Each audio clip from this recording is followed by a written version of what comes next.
Hello, all. A very good afternoon to one and all present here. And today is a very important day for you all. And this is a very important session, that is mission theory session. I was always telling you I would be starting with mission theory session, mission theory session. Before starting with the mission theory sessions, so first ನಾನು ನಿಮಗೆ ಒಂದು ಮಾತನ್ನ ಹೇಳೋದಕ್ಕೆ ಇಷ್ಟಪಡ್ತೀನಿ. ಬಹಳಷ್ಟು ಜನ ಅನ್ಕೊಳ್ತೀರಾ, ma'am ಇದೇನು ಥಿಯರಿಗೂ ಮಾಡ್ತಾ ಇದ್ದಾರಲ್ಲ ಇವರು ಅಂತ ಹೇಳಿ. ಸೊ ನಿಮಗೆ ಥಿಯರಿಗೆ ವಿಡಿಯೋಸ್ ಎಲ್ಲ ಸಿಗುತ್ತೆ, ಹೌದಾ? ಪ್ರತಿಯೊಂದು ಥಿಯರಿ ಟಾಪಿಕ್ಸ್ ನೀವು ಸರ್ಚ್ ಮಾಡಿದಾಗ you will get more and more videos. But ನಿಮಗೆ ಮ್ಯಾಟರ್ ಏನು ಅಂತಂದರೆ ಅದರಲ್ಲಿ ಕಾನ್ಸೆಪ್ಟ್ ಎಕ್ಸ್ಪ್ಲೈನ್ ಮಾಡಿರ್ತಾರೆ, ನೀವು ಅದನ್ನ ಅರ್ಥ ಮಾಡ್ಕೊಳ್ತೀರಾ, ವಿಷಯಗಳನ್ನ ಕಲೆಕ್ಟ್ ಮಾಡ್ಕೊಳ್ತೀರಾ. ಬಟ್ ನನ್ನ mission theories different than that, full different. ನಾನು ಏನು ಮಾಡ್ತೀನಿ, ನಿಮ್ಮ ಥಿಯರಿ ಸಬ್ಜೆಕ್ಟ್ಗೆ ಆಗುವಂತಹ ಒಂದಿಷ್ಟು ಸೆಷನ್ಸನ್ನು ನಾನಿಲ್ಲಿ ಮಾಡ್ಕೊಂಡು ಹೋಗ್ತೀನಿ. ಯಾವ ರೀತಿ ಮಾಡ್ಕೊಂಡು ಹೋಗ್ತೀನಿ ಅದನ್ನು ನಿಮಗೆ ಇವಾಗ ಹೇಳ್ತೀನಿ. ಸೊ ಇದನ್ನು ನಾನು ಏನಕ್ಕೆ ಮಾಡ್ತಾ ಇರೋವಂಥ ಮುಖ್ಯ ಉದ್ದೇಶ ಅಂದರೆ, ಯಾರೂ ಕೂಡ ಥಿಯರಿಟಿಕಲ್ ಸಬ್ಜೆಕ್ಟಲ್ಲಿ ಫೇಲ್ ಆಗಬಾರ್ದು, ಪ್ಲಸ್ ಥಿಯರಿಟಿಕಲ್ ಸಬ್ಜೆಕ್ಟಲ್ಲಿ ಹೈಯೆಸ್ಟ್ ಮಾರ್ಕ್ಸ್ ಸ್ಕೋರ್ ಮಾಡಲಿ ಅನ್ನೋ ಒಂದು ರೀಸನ್ಗೆ ಇದನ್ನು ಮಾಡ್ತಾ ಇದ್ದೀನಿ, ರೈಟ್? ಸೊ ಈಗ ಡೈರೆಕ್ಟಾಗಿ ಇದು ಸೆಷನ್ಗೆ ಸ್ಟಾರ್ಟ್ ಮಾಡೋಣ. ಇಂಟ್ರೊಡಕ್ಟರಿ ಸೆಷನ್, ನಿಮಗೆಲ್ಲನೂ ಗೊತ್ತಾಗುತ್ತೆ ಏನು ಅಂತ. ಸೊ ಇವಾಗ ಮಿಷನ್ ಥಿಯರಿ ಅಂದರೆ ಏನು? ಮಿಷನ್ ಥಿಯರಿ ಅಂದರೆ ಏನಪ್ಪ ಅಂದರೆ, you are learning about what is the theory subject. ನಾನು ಬರೋ ತೋರಿಸ್ತೀನಿ ನೋಡಿ ಏನೇನು ಹೇಳ್ಕೊಡ್ತೀನಿ ಅಂತ. ಸೊ ನಿಮಗೆ ಗೊತ್ತಾಗುತ್ತೆ ಇಲ್ಲಿ. ಸೊ ಥಿಯರಿ ಸಬ್ಜೆಕ್ಟ್ ಅಂದರೆ ಏನು ಅಂತ ಫಸ್ಟು ತಿಳ್ಕೊಳ್ತೀರಾ.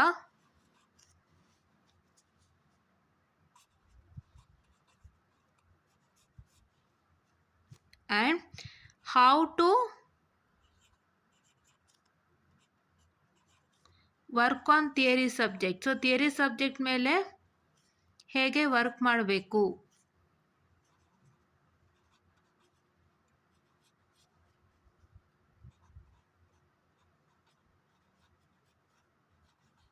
And you learn complete details on theory subject. Complete details ಅಂದರೆ ಏನು ಬರುತ್ತೆ ಅಂದರೆ, you will learn about different types of question, ಆಯಿತಾ? ಸೊ ಯು ಕಮ್ ಅಕ್ರಾಸ್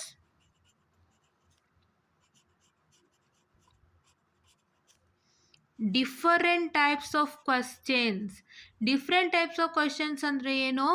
ಒಂದು ಥಿಯರಿ ಸಬ್ಜೆಕ್ಟಿಗೆ ಪಾಸಿಬಲ್ ಆಗಿ ಕೇಳುವಂತಹ ಕ್ವಶನ್ಸ್ಗಳು. ಸೊ ಒಂದು ಥಿಯರಿ ಸಬ್ಜೆಕ್ಟ್ನಲ್ಲಿ ಒಂದು ಟಾಪಿಕ್ಕಿಗೆ ಸಂಬಂಧಪಟ್ಟ ಹಾಗೆ in general all the possible question that he can ask, ಅದ್ರ ಬಗ್ಗೆ ನಾವು ಡಿಸ್ಕಸ್ ಮಾಡ್ತಿದ್ದೀವಿ. That is all in general, right? Yes. And will also learn with respect to challenges in theory subject. So ಇದು ತುಂಬ ಡಿಫ್ರೆಂಟ್ ಆಗಿರುತ್ತೆ, ದಯವಿಟ್ಟು ಎಲ್ಲರೂ watch ಮಾಡಿ. ಇದು ನಿಮ್ಮ ಯಾವುದೇ ಥಿಯರಿ ಸಬ್ಜೆಕ್ಟ್, ನಿಮ್ಮ ಯಾವುದೇ ಸೆಮ್ಮಲ್ಲಿರಲಿ, ಎಲ್ಲದಕ್ಕೂ ಆಗತ್ತೆ. So challenges in theory subject and how to face that challenges, ಇಷ್ಟ್ರ ಬಗ್ಗೆ ತಿಳ್ಕೊಳ್ತೀರಾ. ಮತ್ತು ಈ ಪಾರ್ಟ್ ಅಂದರೆ ಡಿಫ್ರೆಂಟ್ ಟೈಪ್ಸ್ ಆಫ್ ಕ್ವಶನ್ಸ್ ಬಗ್ಗೆ ನಾನು ಮಾತಾಡೋದಾದರೆ, ಸೊ ನೀವು ಅದ್ರ ಬಗ್ಗೆ ಏನು ತಿಳ್ಕೊಳ್ತೀರಾ ಅಂದರೆ, you will learn more about how many types of questions that the generally ask in any of the theory subjects, and ಅದಕ್ಕೆ ನೀವು ಹೇಗೆ ಆನ್ಸರ್ ಮಾಡಬೇಕು. So that is you learn answer writing in detail. Answer writing is the main important point students, because ನೀವು answer ರೈಟಿಂಗಲ್ಲೇ ಥಿಯರಿಲಿ ಸೋತೋಗ್ತೀರಾ, ಬೇರೆ ಎಲ್ಲೂ ನೀವು ಸೋತೋಗಲ್ಲ. And that is also one of the biggest challenge that you face an theoretical subject, right? Yes. So ಇಷ್ಟು ತಿಳ್ಕೊಳ್ತೀರಾ. So what is theoretical subject? So theoretical subject ಅಂದರೆ ಏನೂ ಇಲ್ಲ, you will be having a set of 5 modules and you'll be having a set of theoretical topics wherein you're going to learn in detail about that particular theoretical topic. It also includes derivation and it also includes problems. ಇಷ್ಟು include ಆಗಿರುತ್ತೆ, ಹೌದಾ? Yes, ಅದು theoretical subject ನಿಮಗೆ. Second, so ನಾವೇನು ತಿಳ್ಕೊಳ್ತಾ ಇದ್ದೀವಿ, how to work on theoretical subject. Theoretical ಸಬ್ಜೆಕ್ಟ್ಗೆ ಹೇಗೆ ವರ್ಕ್ ಮಾಡಬೇಕು. ಸೊ ಇದ್ರ ಬಗ್ಗೆ ನಾವು ಅಪ್ಕಮಿಂಗ್ ಕ್ಲಾಸಲ್ಲಿ ಡಿಸ್ಕಸ್ ಮಾಡ್ತಾ ಹೋಗೋಣ. ಅದಕ್ಕೂ ಮುಂಚೆ ನಾವು ಫಸ್ಟ್ ಏನು ತಿಳ್ಕೊಬೇಕು, ಚಾಲೆಂಜಸ್ ತಿಳ್ಕೊಬೇಕು. So you need to understand the challenge, you need to know how to overcome the challenge, then we have to come to how to work on theory subject. So first, what are all the challenges in theory subject? ನಿಮ್ಮ theory ಸಬ್ಜೆಕ್ಟ್ನಲ್ಲಿ ದೊಡ್ಡ challenge ಅಂದರೆ material, right? Material, textbooks, ಹೌದಾ? Right. So ನಿಮಗೆ proper material ಇಲ್ಲ, ಅಥವಾ ನಿಮಗೆ mention ಮಾಡಿರೋಂಥ ಟೆಕ್ಸ್ಟ್ ಬುಕ್ ನಿಮಗೆ ಪ್ರಾಪರಾಗಿ ಇನ್ಫಾರ್ಮೇಷನ್ ಕೊಟ್ಟಿಲ್ಲ ಅಂದಾಗ you will face a challenge in studying, right? ನಿಮ್ಮ ಥಿಯರಿ ಸಬ್ಜೆಕ್ಟ್ನಲ್ಲಿ ಆಗುವಂಥ ದೊಡ್ಡ ದೊಡ್ಡ ಪ್ರಾಬ್ಲಮ್ ಚಾಲೆಂಜ್ ಏನು ಅಂದರೆ 1.5 and 2. ಏನಿದು 1.5 and 2 ಅಂದರೆ ನಿಮಗೆ ತುಂಬ ಜನ ತಲೆ ಕೆಡಿಸ್ಬಿಡ್ತಾರೆ. ಏನು, ವಿ ಟ್ಯೂನಲ್ಲಿ ನೀವು ಎಕ್ಸಾಮಲ್ಲಿ 1.5 ಪೇಜ್ ಬರಿಬೇಕು, 2 ಪೇಜ್ ಬರಿಬೇಕು, 2.5 ಪೇಜ್ ಬರಿಬೇಕು ಒಂದು ಕ್ವಶನ್ಗೆ ಆನ್ಸರು, ಇಲ್ಲಾಂದರೆ ಅವರು ಮಾರ್ಕ್ಸ್ ಕೊಡಲ್ಲ. ಕೆಲವೊಂದು ಕಡೆ ನಾನು ನೋಡಿದ್ದೀನಿ, ಪೇಪರ್ ತುಂಬಿಸಿ ಬನ್ನಿ, ಪೇಜ್ ತುಂಬಿಸಿ ಬನ್ನಿ. That is not a motto for theoretical subject at all, right? Ya. So ಏನಕ್ಕೆ ಅದು ತಪ್ಪು ಅಂತಂದರೆ, ನಿಮಗೆ ಈಗ ಸಿಗೋವಂಥ ಸಮಯ they will get only some 2 to 3 minutes for valuation. ಯಾಕೆ? ನಿಮಗೆ 8 ದಿನದಲ್ಲಿ ರಿಸಲ್ಟ್ಸ್ ಕೊಡ್ತಾರೆ. There are many of the professors where in they have to correct lots and lots of paper, and for one single paper they get 2 to 3 minutes for correction. ಅವರು ನಿಮ್ಮ 1.5 page of answers ಅಥವಾ 2.5 page of answers ಯಾರು ನೋಡಲ್ಲ. They don't have that much patience even to see the answers, right? ಅವ್ರ ಹತ್ರ ಏನಿರುತ್ತೆ, scheme of valuation ಇರುತ್ತೆ. Scheme of valuation ಇಟ್ಕೊಂಡಿರ್ತಾರೆ. ಆ ಸ್ಕೀಮ್ ಆಫ್ ವ್ಯಾಲ್ಯೂಯೇಷನಲ್ಲಿ they'll write the main headlines for that particular question. ಈಗ ನೀವು ಒಂದು ಕ್ವಶನ್ ಇದ್ದರೆ, ಒಂದು ಕ್ವಶನ್ ಟಾಪ್ ಸಬ್ಜೆಕ್ಟಲ್ಲಿ ಒಂದು ಮಾಡ್ಯೂಲಲ್ಲಿ ಒಂದು ಕ್ವಶನ್ ಇದ್ದರೆ, ಆ ಕ್ವಶನ್ದು ನೀವು ಸ್ಕೀಮ್ ಆಫ್ ವ್ಯಾಲ್ಯೂಯೇಷನ್ನ ಚೆಕ್ ಮಾಡೋದಾದರೆ ಆ ಕ್ವಶನ್ಗೆ ಸಂಬಂಧಪಟ್ಟಂಗೆ ಮೇನ್ ಹೈಲೈಟ್ಸನ್ನು ಅವ್ರು ಬರೆದಿರ್ತಾರೆ. ಹೌದಾ? they'll write the main highlights with respect to that question and the scheme of valuation, and ಆ main highlights ಇದೆಯಾ ಅಂತ ಅವ್ರು ಚೆಕ್ ಮಾಡ್ತಾರೆ. ಸೊ ನೀವು 1.5 ಅಥವಾ 2 ಪೇಜ್ ಬರೆದ್ರೆ ಆ 2 ಪೇಜ್ನಲ್ಲಿ ಅವರ ಮೇನ್ ಹೈಲೈಟ್ಸ್ನ ಹುಡುಕ್ತಾ ಕೂತ್ಕೋತಾರ? isn't that possible? No, it is not at all possible, right? That is why this is also one main challenge that you face. ನಿಮಗೆ ಅಥವಾ ನಿಮ್ಮ ಪೇರೆಂಟ್ಸ್ಗೆ ತುಂಬ ಜನ ಹೇಳಿರ್ತಾರೆ, ಆ್ಯಂಡ್ ಇದು ಒಂದು ದೊಡ್ಡ ತಪ್ಪು ಇದು. And what they says wrong, and please neglect this. ಇದನ್ನು ನಾನು ನೆಗ್ಲೆಕ್ಟೇ ಮಾಡ್ತಾ ಇದ್ದೀನಿ. This is not at all required. ನೀವು 1.5 ಪೇಜ್ ಬರೆಯೋದು, 2 ಪೇಜ್ ಬರೆಯೋದು is not a solution for your theoretical subject. ನೀವು 4 ಲೈನ್ ಬರೀತೀರಾ, 8 ಲೈನ್ ಬರೀತೀರಾ, ಅರ್ಧ ಪೇಜ್ ಬರೀತೀರಾ, ನಿಮಗೆ ಬಿಟ್ಟಿದ್ದು. But your answer should be proper, right? So ಇದು ಒಂದು ಚಾಲೆಂಜು ನಿಮ್ಮ ಥಿಯರಿಟಿಕಲ್ ಸಬ್ಜೆಕ್ಟ್ನಲ್ಲಿ. ಸೊ ಇದನ್ನು ನೀವು ಫಸ್ಟು ಮೈಂಡಿಂದ ತೆಗೆದು ಹಾಕಿ, ಇದಕ್ಕೆ ನಾನು ಮಾತಾಡೋಕ್ಕೆ ಇಲ್ಲಿ ಬಂದಿರೋದು, ರೈಟ್? ಎಸ್. ಆ್ಯಂಡ್ ನಿಮ್ಮ ಮೆಟೀರಿಯಲ್ ಮತ್ತು ಟೆಕ್ಸ್ಟ್ ಬುಕ್ಗೆ ವಾಪಸ್ ಬರೋದಾದರೆ, ಸೊ ಫಾರ್ ಎಕ್ಸಾಂಪಲ್ ಎಷ್ಟೋ ಸಬ್ಜೆಕ್ಟ್ಗೆ ನಿಮ್ಮ ಟೆಕ್ಸ್ಟ್ ಬುಕ್ ನಿಮಗೆ ಸ್ಯಾಟಿಸ್ಫೈ ಆಗಿರಲ್ಲ, right? Your textbook is not satisfied at all. For many of the subjects, if you can see, ಕೆಲವೊಂದು ಸಬ್ಜೆಕ್ಟ್ಗೆ ನಿಮ್ಮ ಟೆಕ್ಸ್ಟ್ ಬುಕ್ ಸ್ಯಾಟಿಸ್ಫ್ಯಾಕ್ಷನ್ ಇರುತ್ತೆ, ಇನ್ನು ಕೆಲವೊಂದು ಸಬ್ಜೆಕ್ಟ್ಗೆ ನಿಮಗೆ ಸ್ಯಾಟಿಸ್ಫ್ಯಾಕ್ಷನ್ ಇರಲ್ಲ. ಅವಾಗ ಏನು ಮಾಡ್ತೀರಾ? ಯು ಕಮ್ ಟು ದ ಮೆಟೀರಿಯಲಿಗೆ ಬಂದಾಗ ಏನಾಗುತ್ತೆ ಅಂದರೆ you will feel very difficult. ಯಾಕೆ? ಬಿಕಾಸ್ ಒಂದು ಮೆಟೀರಿಯಲ್ಗಿಂತ ಒಂದು ಮೆಟೀರಿಯಲ್ ಭಿನ್ನವಾಗಿರುತ್ತೆ. ಇಫ್ ಯು ಕ್ಯಾನ್ ಸಿ, ನಾನೇ ನೋಡಿದ್ದೀನಿ, for some of the theory subjects the material wise it matters, right? ನಾನು ಒಂದು ಥಿಯರಿ ಸಬ್ಜೆಕ್ಟ್ಗೆ ಒಂದು ಮೆಟೀರಿಯಲ್ ತೊಗೊಂಡು ನೋಡಿದ್ರೆ ಆ ಮೆಟೀರಿಯಲಲ್ಲಿ ಇರೋವಂಥ ಏನು ಮ್ಯಾಟರ್ ಇರುತ್ತೆ, ಆ ಮ್ಯಾಟ್ರ್ ಇನ್ನೊಂದು ಮೆಟೀರಿಯಲಲ್ಲಿ ಇರೋದೇ ಇಲ್ಲ. That's a big deal with respect to your some of the subjects, right? ನೀವು ಚೆಕ್ ಮಾಡಿದರೆ ನಿಮಗೆ ಅರ್ಥ ಆಗಿರುತ್ತದು. If you have seen it in completely in detail with respect to any theory subject ನೀವು ನೋಡಿರೋದೇ ಆದರೆ, ಒಂದು ಮೆಟೀರಿಯಲಿಂದ ಇನ್ನೊಂದು ಮೆಟೀರಿಯಲಲ್ಲಿ ತುಂಬ ವ್ಯತ್ಯಾಸ ಇರುತ್ತೆ. That happens to be the problem. And ನಿಮ್ಗೆ ಏನಾಗುತ್ತೆ ಗೊತ್ತಾಗಲ್ಲ, ನಾನು ಯಾವ್ದು ಬರೆದ್ರೆ ಮಾರ್ಕ್ಸ್ ಕೊಡ್ತಾರೆ, ಯಾವ ಆನ್ಸರ್ ಬರೆದ್ರೆ ಮಾರ್ಕ್ಸ್ ಕೊಡಲ್ಲ. That is a very big confusion for you. It happens to takes place because ನಿಮ್ಮ ಥಿಯರಿಟಿಕಲ್ ಸಬ್ಜೆಕ್ಟಲ್ಲಿ ನೀವು ಬರೆಯುವಂಥ ಮ್ಯಾಟರ್ ಆಗಲಿ, ನೀವು ಬರೆಯುವಂಥ ಡಯಾಗ್ರಾಮ್ ಆಗಲಿ ಕರೆಕ್ಟ್ ಇಲ್ಲ ಅಂದರೆ ಅವ್ರು ಮಾರ್ಕ್ಸೇ ಕೊಡಲ್ಲ ನಿಮಗೆ ಥಿಯರಿಟಿಕಲ್ ಸಬ್ಜೆಕ್ಟಲ್ಲಿ. ಆ್ಯಂಡ್ ಇನ್ನೊಂದು ಮ್ಯಾಟರು ನಾನು have to tell you, this is very important. Technical word.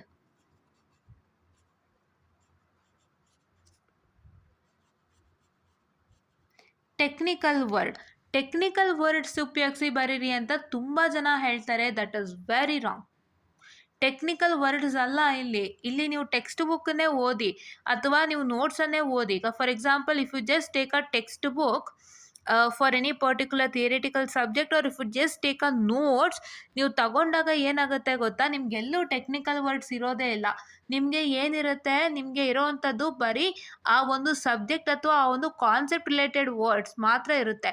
Technical words ಅಂತಂದರೆ ದಟ್ ಮೀನ್ಸ್ ದಟ್ ಲೈಕ್ ನೀವು ತುಂಬ ಸ್ಟ್ಯಾಂಡರ್ಡೈಸ್ಡ್ ಆಗಿ ಬರೆಯುವಂಥದ್ದು. You have to write your English in standardised manner. That is not at all required. Right. ನಾನು technical ವರ್ಡನ್ನು ಆ ಇದರಲ್ಲಿ ತಗೊಳ್ತಾ ಇದ್ದೀನಿ. If I am taking it wrong it's sorry, I am sorry. But ಏನಂದರೆ ನಿಮ್ಮ ಟೆಕ್ನಿಕಲ್ ವರ್ಡ್ಸ್ ಅಂದರೆ, so ನಿಮಗೆ ಟೆಕ್ನಿಕಲ್ ವರ್ಡ್ಸಲ್ಲಿ ಬರೋವಂಥದ್ದು ಒಂದೇ ಒಂದು, that means whatever the terms that they use for the particular topic. ಅಂದರೆ ಆ ಟಾಪಿಕ್ಗೆ ಸಂಬಂಧಪಟ್ಟಂಗೆ ಅವರು ಏನು ಟರ್ಮನ್ನು ಬಳಸ್ತಾರೆ ಆ ಟರ್ಮ್ನ ನೀವು ಮಿಸ್ ಮಾಡೋ ಹಾಗೆ ಇಲ್ಲ. Right. And your English should be simple and neat. ಅದನ್ನು ನೆನ್ಪಿಟ್ಕೊಳ್ಳಿ. ಭಾಳಷ್ಟು ಜನ ಅದನ್ನೇ ಹೇಳೋದು, ನೀವು ಸ್ವಲ್ಪ ಸ್ಟ್ಯಾಂಡರ್ಡೈಸ್ಡಾಗಿ ಇಂಗ್ಲೀಷಲ್ಲಿ ಬರೀರಿ. ಅವೆಲ್ಲ ಇಲ್ಲ. ನಿಮ್ಮ ಇಂಗ್ಲೀಷು ಸಿಂಪಲ್ ಆ್ಯಂಡ್ ನೀಟಾಗಿರಬೇಕು. ನೀವು ಒಂದು ಪರ್ಟಿಕ್ಯುಲರ್ ಟಾಪಿಕ್ಗೆ ಏನು ಟರ್ಮಿನಾಲಜೀಸ್ ಇರುತ್ತಲ್ಲ, particular topic related terminology, so this process is called as something or this is called as that ಅಂತೆಲ್ಲ ಏನೋ ಇರುತ್ತಲ್ಲ, ಸೊ ಅದನ್ನು ನೀವು ಮಿಸ್ ಮಾಡೋ ಹಾಗೆ ಇಲ್ಲ. Right. You need not to miss that. Technical word ಅಂದರೆ ನೀವು ಇಂಗ್ಲೀಷ್ ಸ್ಟ್ಯಾಂಡರ್ಡೈಸ್ಡ್ ವರ್ಡ್ಸ್ ಅಂತ ಅಂದ್ಕೊಂಡು ನೀವು ಇದು ಮಾಡ್ಕೊಳಕ್ಕೆ ಹೋಗಬೇಡಿ. ನಿಮ್ಮ ಇಂಗ್ಲೀಷ್ ಯಾವುದೇ ರೀತಿ ಸ್ಟ್ಯಾಂಡರ್ಡೈಸ್ಡ್ ಇರೋ ಹಾಗಿಲ್ಲ. Just write it on simple terms. Right. Simple ಆಗಿ ನೀವು ಇಂಗ್ಲೀಷ್ನ ಕ್ಯಾರಿ ಮಾಡ್ಕೊಂಡು ಹೋಗಿ. ಬಟ್ ನೀವು ಬರೆಯುವಾಗ you have to make sure that you are going to use the terminologies that is required. Right. ಕೆಲವೊಂದು ಟಾಪಿಕ್ ರಿಲೇಟೆಡ್ ಟರ್ಮಿನಾಲಜೀಸ್ ಇರುತ್ತೆ, ಅವನ್ನೆಲ್ಲ ನೀವು ಮಿಸ್ ಮಾಡೋ ಹಾಗೆ ಇಲ್ಲ. Right. That is what is one important thing for this. And coming back to this material, ಇದು ನಿಮಗೆ matter ಆಗುತ್ತೆ. ಸೊ ಅಂದರೆ ನಿಮಗೆ ಯಾವ ಥರ ಬರಿಬೇಕು, ಯಾವ ಆನ್ಸರ್ ಬರೆದ್ರೆ ನಂಗೆ ಮಾರ್ಕ್ಸ್ ಕೊಡ್ತಾರೆ, ಯಾವ್ದು ಬರೆದ್ರೆ ನನಗೆ ಕೊಡಲ್ಲ, ಯಾವ ಮೆಟೀರಿಯಲ್ ಚೆನ್ನಾಗಿದೆ, ಯಾವ ಮೆಟೀರಿಯಲ್ ಚೆನ್ನಾಗಿಲ್ಲ ಅನ್ನೋ ಭಾಳಷ್ಟು ಗೊಂದಲ ನಿಮಗಿದೆ. ಇದಕ್ಕೆಲ್ಲ solution scheme of SOV, scheme of valuation. ಅದಕ್ಕೆ ನಿಮಗೆ ಸ್ಕೀಮ್ ಆಫ್ ವ್ಯಾಲ್ಯೂಯೇಷನ್ ರಿಲೀಸ್ ಆಗಿದೆ. ಬಿ ಸ್ಟೂಡೆಂಟ್ಸ್ ದಯವಿಟ್ಟು ನೋಡಿ. ನಾನು scheme of valuation utmost use ಮಾಡ್ಕೊಳ್ಳಿ ಅಂತ ಹೇಳೋದೇ ಇದಕ್ಕೆ. ಸೊ ನಿಮಗೆ ಯಾವ ಮೆಟೀರಿಯಲ್ದು ಅಲ್ಲ ರೀ, ನೀವು theoretical subject scheme of valuation ಒಂದ್ಸಲಿ ನೋಡಿ ಗೊತ್ತಾಗುತ್ತೆ. ಎಲ್ಲ ಕರೆಕ್ಟಾಗಿ ಕೊಟ್ಟಿರ್ತಾರೆ, ಹಾಗೆ ಫಾಲೋ ಮಾಡಿ, ಬೇರೆ ಏನೂ ಬೇಡ. ನೀವು ಯಾವ್ದಾದ್ರು ಒಂದು ಟಾಪಿಕ್ ಓದ್ತಿದ್ದೀರಾ, ಆ ಟಾಪಿಕ್ದು ಸಂಬಂಧಪಟ್ಟಂಗೆ ಕ್ವಶನ್ ಪೇಪರ್ ಕ್ವಶನ್ಸ್ ಕೈಲಿ ಇಟ್ಕೊಂಡಿದ್ದೀರಾ, ಅದನ್ನು ನೀವು ಇಟ್ಕೊಂಡಾಗ ಆ ಕ್ವಶನ್ ಪೇಪರ್ ಕ್ವಶನ್ಸ್ ಜೊತೆಗೆ ಸ್ಕೀಮ್ ಆಫ್ ವ್ಯಾಲ್ಯೂಯೇಷನ್ ಅಟ್ಯಾಚ್ ಆಗಿರುತ್ತೆ ಆ ಪೇಪರ್ದು. ಅದನ್ನು ಚೆಕ್ ಮಾಡ್ಕೊಳ್ಳಿ. ಅಲ್ಲಿ ಏನು ಕೊಟ್ಟಿದ್ದಾನೆ ನೋಡಿ ಕ್ವಶನ್ಗೆ, ಅದನ್ನು ಫಾಲೋ ಮಾಡಿ ಸಾಕು, ಬೇರೆ ಏನೂ ಬೇಡ. Don't do any other things extra. Right. ಅದನ್ನು ನೀವು ಮಾಡೋದ್ರಿಂದ ನಿಮಗೆ ಪ್ರಾಬ್ಲಮ್ಮು. ಸೊ ನಿಮ್ಗೆ ಎಷ್ಟು ಬೇಕೋ ಅಷ್ಟು ಮಾಡಿ, ನಿಮಗೆ ಕರೆಕ್ಟು ಮಾರ್ಕ್ಸ್ ಸಿಗುತ್ತೆ. Right. This is a golden opportunity to clear your theory subjects in a neat manner. Whatever we are providing now, that is mission theory, and please do make sure that you follow this mission theory playlist also without fail. Right. Correcta? Yes. So ಇದು ನಿಮ್ಮ matter. ಹೌದಾ. So scheme of valuation ನಿಮಗೆ ಇರೋ ಅಂಥದ್ದು ನಿಮಗೆ ಬಹಳ help ಆಗ್ತಾ ಇದೆ. ದಯವಿಟ್ಟು ನೋಡಿಕೊಂಡು ಅದನ್ನು ಫಾಲೋ ಮಾಡಿ, ನಿಮಗೆ 100% ರಿಸಲ್ಟ್ ಸಿಗುತ್ತೆ. I am guarantee for that. Right. Yes. So ಈ 3 ನಿಮ್ಮ ಚಾಲೆಂಜಸ್ ಯಾವುದು, ನಿಮ್ಮ ಮೆಟೀರಿಯಲ್ ಮತ್ತು ಟೆಕ್ಸ್ಟ್ ಬುಕ್. ನಿಮ್ಮ ಮೆಟೀರಿಯಲ್ ನಿಮಗೆ ಪ್ರಾಪರ್ ಆಗಿದೆಯೋ ಇಲ್ವೋ ಅನ್ನೋದೇ ನಿಮಗೆ ದೊಡ್ಡ ಕನ್ಫ್ಯೂಷನ್ ಇರುತ್ತೆ. ಇಲ್ಲ ನಿಮ್ಮ ಟೆಕ್ಸ್ಟ್ ಬುಕ್ಕಲ್ಲಿ ಆನ್ಸರ್ ಸರಿಯಾಗಿಲ್ಲ ಅಂತ ತುಂಬ ಕಷ್ಟಪಟ್ಟು ಗೂಗಲ್ ರಿಸೋರ್ಸ್ ಎಲ್ಲ ಹುಡುಕ್ತಿರ್ತೀರಾ. So don't go to Google resources at all. So Google resources ಅಂದರೆ ಅದು ನಿಮಗೆ ಎಷ್ಟೋ ಕಡೆ ಒಪ್ಪಿಗೆ ಆಗುತ್ತೆ, ನಾನು ಇಲ್ಲ ಅಂತ ಹೇಳ್ತಾ ಇಲ್ಲ. ಬಟ್ ಏನು ಮ್ಯಾಟರ್ ಅಂತಂದರೆ ನಿಮ್ಮ ಥಿಯರಿಟಿಕಲ್ ಸಬ್ಜೆಕ್ಟ್ಗೆ I suggest you to go for scheme of valuation because it's getting released. Right. ನಿಮ್ಗೆ ಅವ್ರು ರಿಲೀಸ್ ಮಾಡ್ತಾ ಇದ್ದಾರೆ, ನಿಮಗೆ ಅವರು ಪ್ರತಿಯೊಂದು ಸಬ್ಜೆಕ್ಟು ಥಿಯರಿಟಿಕಲ್ ಸಬ್ಜೆಕ್ಟು ಕೊಡ್ತಾ ಇದ್ದಾರೆ. ಅದನ್ನು ನೀವು ನೋಡ್ಕೊಳ್ಳಿ ಸಾಕು. ಅದನ್ನೇ ನೋಡಿ, ಅದನ್ನೇ ಫಾಲೋ ಮಾಡಿ, ನಿಮ್ಗೆ 100% ಮಾರ್ಕ್ಸ್ ಬರುತ್ತಲ್ವಾ. So that you can just move on with VTU guidelines. Right. VTU guidelines ಏನಿದೆ ಒಂದು ಪರ್ಟಿಕ್ಯುಲರ್ ಕ್ವಶನ್ಗೆ, ಅದನ್ನ ನೀವು ಫಾಲೋ ಮಾಡ್ದಂಗೂ ಆಯಿತು, ನಿಮಗೂ ಒಳ್ಳೆ ರಿಸಲ್ಟ್ ಸಿಕ್ತಂಗೂ ಆಯಿತು. ಯಾಕೆ ನೀವು ಟ್ರೈ ಮಾಡಬಾರ್ದು. ರೈಟ್. ಎಸ್. ಆ್ಯಂಡ್ ನಿಮಗೆ 1 1/2 and 2 ಬಗ್ಗೆ ಹೇಳ್ದಂಗೆ ದಯವಿಟ್ಟು ತಲೆನೇ ಕೆಡಿಸ್ಕೋಬೇಡಿ. ನಿಮಗೆ ಅದಕ್ಕೆ ಎಷ್ಟು ಆನ್ಸರ್ ಇದೆ ಅಷ್ಟನ್ನ ಫಿಲ್ ಮಾಡಿ ಸಾಕು. ಆಯಿತಾ. ನಿಮಗೆ ಕತೆ ಪುರಾಣ ಕೇಳೋರು ಯಾರೂ ಇಲ್ಲ, ಕತೆ ಪುರಾಣ ನೋಡೋರು ಯಾರೂ ಇಲ್ಲ, ಕತೆ ಪುರಾಣ ಓದೋರು ಯಾರೂ ಇಲ್ಲ. And they don't even like that. First 1.5 ಮತ್ತು 2 ಪೇಜ್ ಅನ್ನೋ ಕಾನ್ಸೆಪ್ಟನ್ನ ತಲೆಯಿಂದ ತೆಗೆದು ಹಾಕಿ, ನಿಮಗೆ ಆ ಕ್ವಶನ್ಗೆ ಎಷ್ಟು ಇದೇ ಆನ್ಸರ್ಸು ಅಷ್ಟು ನೀವು ಫಿಲ್ ಮಾಡಿ ಅಷ್ಟೇ. So that is what I have also adapted and I have also got good results. Right. Yes. And this one okay. And technical words. So technical words ಬಗ್ಗೆ ಹೇಳ್ದಂಗೆ your English should be very much simple. And terms that they use for topic, ತುಂಬ important terms ಎಲ್ಲ ಇರುತ್ತಲ್ಲ, ಅದನ್ನು ದಯವಿಟ್ಟು miss ಮಾಡೋಕ್ಕೆ ಹೋಗಬೇಡಿ. Right. And ನಾವ್ let's learn what we are learning in the sessions. So ಸೆಷನ್ಸಲ್ಲಿ ನಾವೇನು ಕಲಿತಾ ಇದ್ದೀವಿ ಅಂತ. ರೈಟ್. ಯಾ.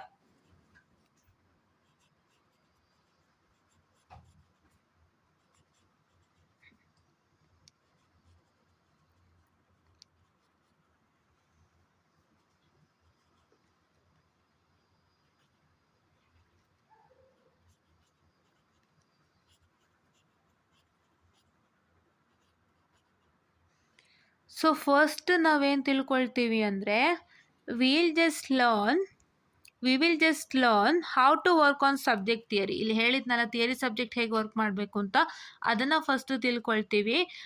ಅದರಲ್ಲಿ ನಾವು ಏನೇನು ಇನ್ಕ್ಲೂಡ್ ಮಾಡ್ತಾ ಇದ್ದೀವಿ ಅಂದರೆ we are just including the what I can say the very first thing is how to find out a good resource.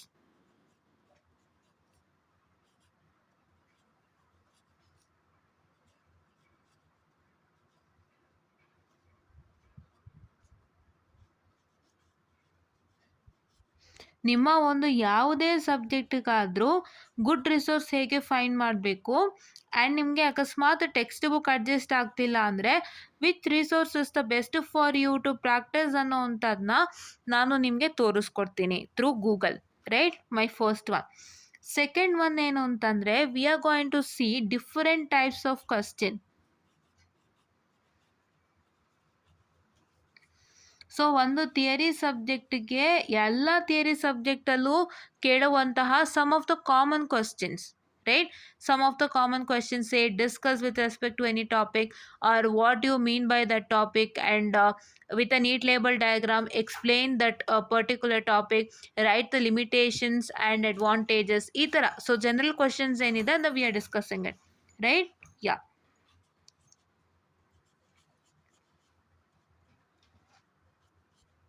Okay. Now, third thing we are going to discuss answer writing, right? ಯಾವ ರೀತಿ answer ಬರಿಬೇಕು ಅಂತ. So I will tell you one hint here. So we have to write it in points, right? ದಯವಿಟ್ಟು ಪಾಯಿಂಟ್ಸಲ್ಲಿ ಬರೀರಿ. ಪಾಯಿಂಟ್ಸಲ್ಲಿ ಬರೆದ್ರೇ ನಿಮಗೆ ಒಳ್ಳೆ result ಸಿಗುತ್ತೆ, ನಾನು ಹೇಳ್ತೀನಿ. Don't write it in paragraph. ನೀವು ಪಾಯಿಂಟ್ಸಲ್ಲಿ ಬರೀರಿ. ನಿಮ್ಗೇನಾದರೂ for example if you want to write how any particular this works, like for example ಯಾವುದೋ ಒಂದು ಡಿವೈಸ್ ಬಗ್ಗೆ ಕೇಳಿರ್ತಾರೆ. So explain ohmmeter and how does ohmmeter work ಅಂತೇನೋ ಕ್ವಶನ್ ಇರುತ್ತೆ ಅಂತ ಇಟ್ಕೊಳ್ಳಿ. So what you have to do, just write what is ohmmeter, just write what is the diagram of the ohmmeter, and just write in points how does that work. ನೀವು ಇವಾಗ ನಿಮ್ಮ ಲ್ಯಾಬ್ರೇಟರಿಯಲ್ಲಿ ನೋಡೋದಾದರೆ if you can see with respect to the laboratory, so will be having a diagram and your procedures are what? ನಿಮ್ಮ procedures ಬಂದುಬಿಟ್ಟು it is in points, ಹೌದಾ? ನಿಮ್ಮ procedures ಯಾವ ಥರ ಇರುತ್ತೆ? ಪಾಯಿಂಟ್ಸಲ್ಲಿ ಇರುತ್ತೆ ನಿಮ್ಮ ಪ್ರೊಸೀಜರ್. ಸೊ ಹಾಗಾಗಿ ನೀವೇನು ಮಾಡಬೇಕು, ಪ್ರೊಸೀಜರ್ನ ಪಾಯಿಂಟ್ ವೈಸಲ್ಲೇ ಬರೀರಿ. If you write the procedure in point wise, it is very easier for them to understand and they can easily correct it. ಅವ್ರಿಗೆ ಗೊತ್ತಾಗ್ಬಿಡುತ್ತೆ ಮೇನ್ ಪಾಯಿಂಟ್ಸು. ಅವ್ರ ಹತ್ರ ತಲೆಯಲ್ಲಿರೋ ಮೇನ್ ಪಾಯಿಂಟ್ಸ್ ಏನು? Procedure, right?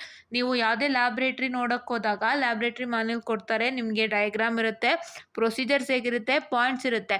ಸೊ ಆ ಥರ ಅವರು ಮೇನ್ ಪಾಯಿಂಟ್ಸನ್ನ ತಲೆಯಲ್ಲಿ ಇಟ್ಕೊಂಡಿರ್ತಾರೆ and they expect the same from your side, ಹೌದಾ? ಆ ಮೇನ್ ಪಾಯಿಂಟ್ಸ್ ಅವ್ರು ಏನು ಮಾಡ್ತಾರೆ, ಅದನ್ನೇ ಅವ್ರು ನಮ್ಮಿಂದ ಎಕ್ಸ್ಪೆಕ್ಟ್ ಮಾಡ್ತಿರ್ತಾರೆ. ಸೊ ನೀವೇನು ಮಾಡಬೇಕು, ಅದನ್ನ ನೀವು ಸ್ಯಾಟಿಸ್ಫೈ ಮಾಡಬೇಕು. That you have to satisfy, right? ಅದಕ್ಕೋಸ್ಕರ if you write in point wise, then it is very easier for them to correct and they will also get to know that you have learn the things very well, right? They don't need anything extra, they need whatever is required, just write that in points, ಆಯಿತಾ? So ಇದನ್ನು, so answer writing ಬಗ್ಗೆ discuss ಮಾಡ್ತಾ ಇದ್ದೀವಿ. And the final, so just a minute, I very sorry for the distraction. Yes, so ನಾವೇನು ತಿಳ್ಕೊಳ್ತೀವಿ, good resource ಬಗ್ಗೆ ಆಯಿತು, so different types of question ಆಯಿತು, and will also discuss how to write the answers, and we'll also discuss some points on derivation too, right? We'll also discuss some points on derivation too, so that is how to write the derivations, and we are also going to discuss some few things on problems. So problem kotre hege ಮಾಡಬೇಕು, and the last thing is we are going to, this is last and very important, so actually ide fourth one, no? So I'll just rearrange this. So ಏನಪ್ಪ ಅಂದರೆ scheme of valuation ಬಗ್ಗೆ ನಾವು discuss ಮಾಡ್ತೀವಿ. I mean I will just take one scheme of valuation. I will just tell you, I'm sorry, one scheme of valuation, and I'll just tell you whatever is present in the scheme of valuation. So ನಿಮ್ಮ scheme of ವ್ಯಾಲ್ಯೂಯೇಷನಲ್ಲಿ ಹೇಗೆ ಅವರು ಒಂದು theory ಸಬ್ಜೆಕ್ಟ್ಗೆ ಹೇಗೆ scheme of ವ್ಯಾಲ್ಯೂಯೇಷನನ್ನು ಅವರು ಮಾಡಿದ್ದಾರೆ ಅಂತ ತೋರಿಸ್ಕೊಡ್ತೀನಿ, and ಅದರಲ್ಲಿ ಬರುವಂಥ ಒಂದು ಕ್ವಶನ್ಗೆ ಅವ್ರು ಯಾವ ಥರ ಆನ್ಸರ್ ಕೇಳಿದ್ದಾರೆ ಅಂತ ತೋರಿಸ್ಕೊಡ್ತೀನಿ. ಸೊ ಅದ್ರ ಮುಖಾಂತರ ನಿಮಗೆ ಹಲವಾರು answer writing tips and tricks ಮತ್ತು ನಿಮ್ಮ ಥಿಯರಿ ರಿಲೇಟೆಡ್ ಮ್ಯಾಟ್ರ್ ಬಗ್ಗೆ ತಿಳ್ಕೊಳ್ತಾ ಹೋಗ್ತೀವಿ. So scheme of valuation discuss ಮಾಡೇ ಮಾಡ್ತೀನಿ. ಸೊ ಅದನ್ನು ನಿಮಗೆ ತುಂಬ ಅಂದರೆ ತುಂಬ ಹೆಲ್ಪ್ ಆಗುತ್ತೆ. ಆಗುತ್ತೆ. Right, these 5 things we are going to discuss. Right, scheme of valuation is very important. So ನಿಮಗೆ ಆನ್ಸರ್ ರೈಟಿಂಗ್ ಅಂದರೆ ಅದು ಸ್ಕೀಮ್ ಆಫ್ ವ್ಯಾಲ್ಯೂಯೇಷನ್ಗೆ ಸೇರ್ಕೊಳ್ಳುತ್ತೆ. ಸೊ ಅಲ್ಲಿ ನಿಮಗೆ ತೋರಿಸ್ಕೊಡ್ತೀನಿ ನಾನು ಒಂದು ಪರ್ಟಿಕ್ಯುಲರ್ ಕ್ವಶನ್ಗೆ ಈ ಥರ ಸ್ಟ್ರಕ್ಚರ್ ಇರೋವಂಥ ಕ್ವಶನ್ಗೆ ಈ ಥರ ಟೈಪ್ ಆಫ್ ಕ್ವಶನ್ಗೆ ಅವ್ರು ಹೇಗೆ ಆನ್ಸರನ್ನು ಮಾಡಿ ಕೊಟ್ಟಿದ್ದಾರೆ ಅದನ್ನೆಲ್ಲ ತೋರಿಸ್ಕೊಡ್ತೀನಿ. ಅದನ್ನ ನೀವು ನೋಡ್ಕೊಳ್ಳಿ, ಅದನ್ನು ನೀವು ವರ್ಕೌಟ್ ಮಾಡಿ. ಸೊ ಅವಾಗ ನಿಮಗೆ ತುಂಬ ತುಂಬ ಹೆಲ್ಪ್ ಆಗುತ್ತೆ. Right, this is all things that we are going to discuss in vision theory. So ಒಂದು 8 to 9 ಸೆಷನ್ಸ್ ಆಗ್ಬೋದು ಅಥವಾ 10 ಸೆಷನ್ಸೇ ಆಗುತ್ತೆ. I don't know how much sessions I take, because ನಾನು ವಿಡಿಯೋ ಮಾಡುವಾಗ ನಾನು ಆ ಥರ ಈ ಥರ ಅಂತೆಲ್ಲ ಇಲ್ಲ. So I don't know what time I end my video ಅಂತ. ಸೊ ನಾನು ಮಾತಾಡ್ತಾ ತುಂಬ ಇನ್ಫಾರ್ಮೇಷನ್ ಹೋಗ್ತಿರತ್ತೆ and the video will end at some point of time. So I just stop it that. Right, ಆ ಥರ ಆಗುತ್ತೆ ನಮಗೆ. ಸೊ ಹಾಗಾಗಿ I will just see through how many sessions it takes. But ನಾನು ನಿಮಗೆ ತುಂಬ ಡೀಟೇಲಾಗಿ ಅರ್ಥ ಮಾಡಿಸ್ತೀನಿ. ಆ್ಯಂಡ್ ನೀವು ನೀವು ಈ ವಿಡಿಯೋಸ್ನ ನೋಡಿದ್ದಾದರೆ you are the luckiest one to know how the theory subject work and how to understand. ಯಾರು ಹೊಸದಾಗಿ ಬರೋರಿಗೆ ಇದು ತುಂಬ ಹೆಲ್ಪ್ ಆಗುತ್ತೆ. ದಯವಿಟ್ಟು ಇದನ್ನು ಉಪಯೋಗಿಸ್ಕೊಳ್ಳಿ, ಇದನ್ನು ಅರ್ಥ ಮಾಡ್ಕೊಳ್ಳಿ. ಮಿಷನ್ ಪ್ರಾಬ್ಲಮ್ ಅಂತ ನಾನೇನು ಮಾಡೋದಿಲ್ಲ. ಪ್ರಾಬ್ಲಮ್ಯಾಟಿಕ್ ಸಬ್ಜೆಕ್ಟ್ ಈಗ ಆಲ್ರೆಡಿ ನೆಟ್ವರ್ಕ್ ಮತ್ತು DST ಹೇಳ್ಕೊಡ್ತಾ ಇದ್ದೀನಿ. ಸೊ ಅಲ್ಲೇ ಹೇಳ್ಕೊಡುವಾಗಲೇ ಆ ಪರ್ಟಿಕ್ಯುಲರ್ ಪ್ರಾಬ್ಲಮ್ ಸಬ್ಜೆಕ್ಟ್ಗೆ ನಾವು ಏನು ಮಾಡ್ತಿದ್ದೀವಿ ಅಂತಂದರೆ ಅದಕ್ಕೆ ಹೇಗಿದೆಯೋ ಅದು ರೂಪುರೇಷೆ ತಕ್ಕಂಗೆ ನಾವು ಹೇಳ್ಕೊಡ್ತಾ ಇದ್ದೀವಿ. ಬಿಕಾಸ್ ಎಲ್ಲ ಪ್ರಾಬ್ಲಮ್ ಸಬ್ಜೆಕ್ಟ್ಗೂ ಕಾಮನ್ ಆಗಿರೋವಂಥದ್ದು ಏನೂ ಇಲ್ಲ. ಸೊ ಪ್ರತಿಯೊಂದು problem subject it's different from its self. Right, ಒಂದೊಂದು problem subject it's different by itself. Right, they are not too common. So ಹಾಗಾಗಿ ನಾವೇನು ಮಾಡ್ತೀವಿ, ಆ ಪ್ರಾಬ್ಲಮ್ ಸಬ್ಜೆಕ್ಟ್ ಏನು ಹೇಳ್ಕೊಡ್ತೀನಿ ಅಲ್ಲೇ ಎಲ್ಲ ಡೀಟೇಲಾಗಿ ಎಕ್ಸ್ಪ್ಲೇನ್ ಮಾಡ್ಕೊಡ್ತೀನಿ. ಅದು ನನ್ನ ಜವಾಬ್ದಾರಿ. ಅದನ್ನು ನಾನು ಆಲ್ರೆಡಿ ಮಾಡ್ತಾ ಇದ್ದೀನಿ, ಅದನ್ನ ನಾನು ಆಲ್ರೆಡಿ. ಆ್ಯಂಡ್ ಸೊ ಥಿಯರಿಗೆ ಸ್ವಲ್ಪ ಕಾಮನ್ ಆಗಿತ್ತೆ ಅಂತ ಹೇಳಿ ಇದನ್ನು ತೊಗೊಳ್ತಾ ಇದ್ದೀನಿ. ಅಲ್ಲಿಂದ ತೊಗೊಳ್ತಾ ಇರೋ ಮೇನ್ ಉದ್ದೇಶ ಏನು ಅಂತಂದರೆ, ಕೆಲವ್ರಿಗೆ ತುಂಬ ಜನಕ್ಕೆ ಪಾಪ ಫೇಲ್ಯೂರ್ಸಿಂದ ಒದ್ದಾಡ್ತಿರ್ತಾರೆ. ಸೊ ಎಷ್ಟೋ ಸಬ್ಜೆಕ್ಟ್ ಫೇಲ್ಯೂರ್ ಆಗಿರುತ್ತೆ ಪಾಪ. ಅವ್ರು ಎಲ್ಲನೂ ಹೇಗೆ ಓದಬೇಕಪ್ಪ, ನಾನು ಹೇಗೆ ಬರೀಬೇಕಪ್ಪ, ನಂಗೆ ಗೊತ್ತಾಗ್ತಾ ಇಲ್ಲ, ಎಲ್ಲ ಸಬ್ಜೆಕ್ಟ್ನೂ ಹೇಗೆ ಹ್ಯಾಂಡಲ್ ಮಾಡಬೇಕು, ತುಂಬ ಸ್ಟ್ರೆಸ್ಸಲ್ಲಿ ಇರ್ತಾರೆ. ಸೊ ಅವ್ರಿಗೆ ಈ ಮಿಷನ್ ಥಿಯರಿದು ಒಂದು ಪ್ಲೇ ಲಿಸ್ಟ್ ಏನಿದೆ ಇದು ತುಂಬ ಹೆಲ್ಪ್ ಆಗುತ್ತೆ.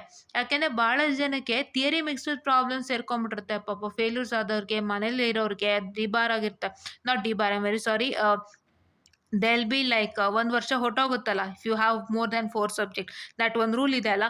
ಸೊ ಆ ಥರ ಇಶ್ಯೂಸ್ ಆದವ್ರಿಗೆ ಏನಾಗುತ್ತೆ, ಥಿಯರಿ ಮತ್ತು ಪ್ರಾಬ್ಲಮ್ ಎರಡೂ ಮಿಕ್ಸ್ ಆಗಿಬಿಟ್ಟಿರುತ್ತೆ.